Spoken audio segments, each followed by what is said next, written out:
Halo kawan, namaku Aiden. Dan akhirnya, setelah 10 tahun menderita, aku bisa balas dendam ke orang yang membuliku. Beberapa orang mungkin berpikir kalau aku kelewatan, tapi setelah yang dia lakukan padaku, dia pantas menerimanya. Semenjak aku kecil, aku sulit untuk menemukan teman karena aku punya social anxiety. Semua orang tahu kalau aku pemalu dan mengejekku. Tapi, ada satu anak yang murni jahat. Namanya Logan. Ayahnya mendanai sekolah jadi dia selalu merasa istimewa. Dia suka berulah di depan guru. Dia merasa sekolah itu punya nenek moyang dia. Dan dia bikin setiap harinya seperti neraka. Pas lagi di kelas, aku duduk di belakang dan menggambar di buku catatanku, membuat karakter fantasi yang gila. Lalu dia bakal ambil buku catatanku dan bilang kalau aku kelihatan kayak salah satu kurcaci yang aku gambar. Karena kecintaanku sama fantasi, dia mengejekku dengan nama goblin atau kurcaci. Aku nggak paham kenapa dia jahat padaku. Namun akhirnya, aku ketemu sama satu orang yang paham dengan hobiku. Dia adalah seorang guru IT. Saat kami memulai kelas IT, aku tertarik dengan programming. Jadi, dia bakal biarin aku menghabiskan jam istirahat di kelasnya di depan komputer. Dan aku merasa nyaman di situ. Tapi kesenanganku tidak bertahan lama. Suatu ketika, saat kelas berlangsung pas aku ke toilet, Logan datang ke komputerku dan menghapus semua proyekku. Aku balik, lihat yang dia lakukan, dan mulai menangis. Dan tentu saja, Logan langsung tertawa. Si guru berpihak kepadaku dan bilang ke dia kalau dia dihukum buat apa yang dia lakuin.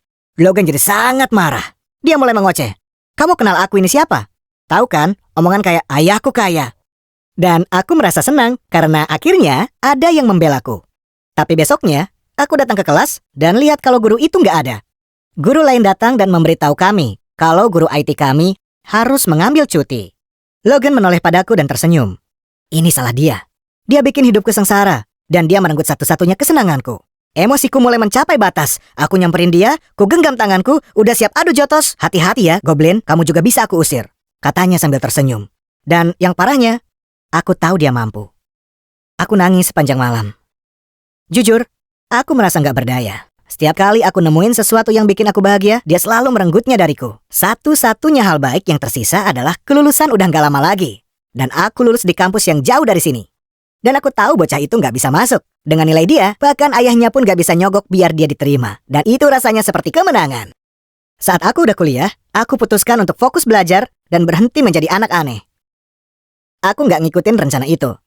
Aku ingat, aku lagi ngebongkar barang-barang di kamar baruku dan aku nemuin buku catatan lamaku di sana. Aku mulai membuka halaman demi halaman, menemukan dunia fantasi ini yang hampir aku buang, dan tiba-tiba aku dapat ide. Aku sedang belajar pemrograman dan aku punya semua gambar ini. Yang kubutuhkan hanyalah menggabungkannya. Aku mulai mengembangkan video game dan mengerjakannya tanpa henti. Aku bekerja siang dan malam, mengenyangkan diriku dengan kopi dan kegembiraan. Setelah beberapa bulan, versi trialnya selesai. Aku upload ke internet dan hanya berharap seseorang di internet akan melihatnya. Pada awalnya, nggak ada yang tertarik sama sekali. Dan aku hampir lupa sampai ada seseorang di kelas yang membahasnya. Aku bergegas ke komputerku, ngecek, dan melihat kalau gamenya booming.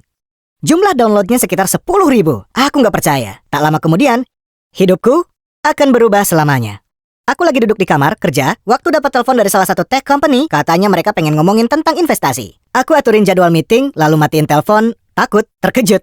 Ini beneran nggak sih? Aku baru umur 18 tahun dan udah bisa bikin jadi terkenal. Aku pergi ke meetingnya, cemas. Aku takut pas mereka menatapiku, mereka nggak mau investasi ke gameku. Tapi segera setelah mereka menanyakan visi penuh untuk gamenya, aku merasa kalau rasa cemas tadi tertutupi passionku dan mulai menyampaikan semua ideku ke mereka. Mereka ternyata terlihat cukup tertarik dan pada akhir meeting, mereka bilang kalau mereka akan memberikan dana yang cukup biar gamenya bisa diimplementasikan. Beberapa bulan pertama, cuma ada aku dan beberapa kolega bekerja dari rumah. Lalu, nambah. Jadi aku sewa satu kantor dan satu tim. Aku merasa performaku sekarang sangat bagus. Kami sedang mencari ilustrator dan meminta mereka datang untuk interview. Aku dan beberapa pemegang saham lain duduk di ruang rapat, berbicara dengan calon ilustrator satu persatu. Aku mulai merasa capek tapi asistenku bilang kalau masih ada satu lagi yang menunggu di aula. Kolega saya bilang kalau teman lamanya memintanya untuk membolehkan anaknya mengikuti interview. Pintu terbuka dan aku lihat Logan. Aku nggak percaya. Ternyata dia. Tapi tentunya, siapa lagi yang bakal memanfaatkan ayahnya buat nyari kerja? Dia masuk ke ruangan, percaya diri dan sombong, dan tiba-tiba mata kami bertemu. Aku mengingat semua masa lalu di matanya. Lalu dia membelokkan pandangannya dan mulai menjabat tangan dengan semua orang seolah dia nggak melihatku. Pas dia nyamperin aku, dia memperkenalkan diri. Terus, nama kamu? Dia tanya padaku. Gak mungkin kalau dia nggak ingat aku. Dia benar-benar bikin aku kesal. Tapi aku nggak mau terlihat nggak profesional dan membuat ricuh. Jadi, kami semua duduk. Kolegaku mengajukan beberapa pertanyaan pemanasan. Mereka semua tertawa. Makin lama, aku makin kesal. Lalu dia perlihatkan hasil kerjanya yang membuatku terkejut. Hasilnya sangat bagus. Logan berhasil memenangkan hati kolegaku. Aku merasa dalam keadaan yang sulit. Dia adalah kandidat terbaik. Pas interview selesai, aku mengajukan diri untuk menunjukkan jalan keluar kantor biar aku bisa bicara berdua dengannya. Gini ya, kataku ke dia, kamu berhenti berpura-pura deh. Aku bakal kasih kerjaan ini, tapi ku mau kamu minta maaf buat semua yang kualami, tahu kan? Cuma ini yang aku minta. Pikirku, mungkin aku akhirnya bisa beranjak dari masa laluku. Dia tetap lurus ke mataku, dan jantungku hampir copot. Aku nggak percaya akhirnya dia bakal mengakuinya. Terus dia bilang gini sambil ketawa. Maksud kamu apa? Kita kan cuma bocah yang saling bercanda, dan kamu harus akuin kalau kamu dulu benar-benar konyol. Darahku mulai mendidih. Aku di sini lagi mencoba jadi yang lebih dewasa dan dia pandang enteng ke aku lagi. Jadi, sampai ketemu minggu depan? Tanyanya.